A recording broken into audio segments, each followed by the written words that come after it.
ഒരു ദുഃഖത്തിന്റെ വെള്ളിയുണ്ടെങ്കിൽ ഒരു ഉയർപ്പിന്റെ പ്രഭാതമുണ്ട്, ഒരു ഉയർപ്പിന്റെ ഞായറുണ്ട്. ഇന്ന് നീ കടന്നു പോകുന്നത് ഒരു ദുഃഖത്തിന്റെ വെള്ളിയാഴ്ചയായിരിക്കാം. എടുക്കുന്നതും പിടിക്കുന്നതും പറയുന്നതും എല്ലാം നിനക്ക് ദുഃഖമായിരിക്കാം. ജീവിതത്തിലെല്ലാം നഷ്ടമായിരിക്കാം. തൊടുന്നതെല്ലാം പരാജയമായിരിക്കാം. തുടങ്ങി വെച്ചതൊക്കെ പാതി വഴി മുടങ്ങിപ്പോയി കാണും. മുമ്പോട്ട് പോകാൻ പറ്റാത്ത നിലയിൽ വഴി മുടങ്ങി നിൽക്കുന്ന, ഗതി പിടിക്കാത്തൊരു ജീവിതമായിരിക്കും നിന്റെ. പക്ഷേ യേശു അധികം ദിവസം കല്ലറയ്ക്കകത്ത് ഒതുങ്ങിയില്ല. വെള്ളിയാഴ്ച അടക്കപ്പെട്ടെങ്കിൽ ഞായറാഴ്ച ഉയർത്തെഴുന്നേറ്റു. അങ്ങനെയെങ്കിൽ യേശുവിൻ്റെ മക്കളാണ് നിങ്ങളെങ്കിൽ എന്ന് നിങ്ങൾക്കൊരു ദുഃഖവെള്ളിയല്ല, ഉയർപ്പിൻ്റെ ഒരു ഞായറുണ്ട്. നിങ്ങൾ ഉയർത്തു വരും, ഒരു ഫിനിഷ് പക്ഷിയെ പോലെ.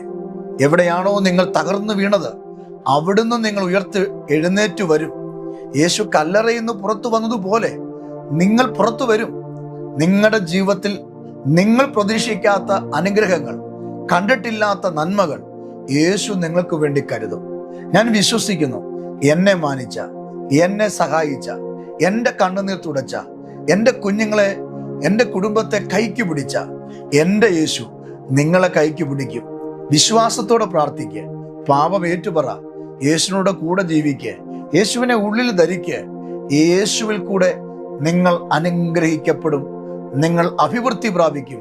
നഷ്ടപ്പെട്ടു പോയതെല്ലാം ദൈവം മടക്കി തരും.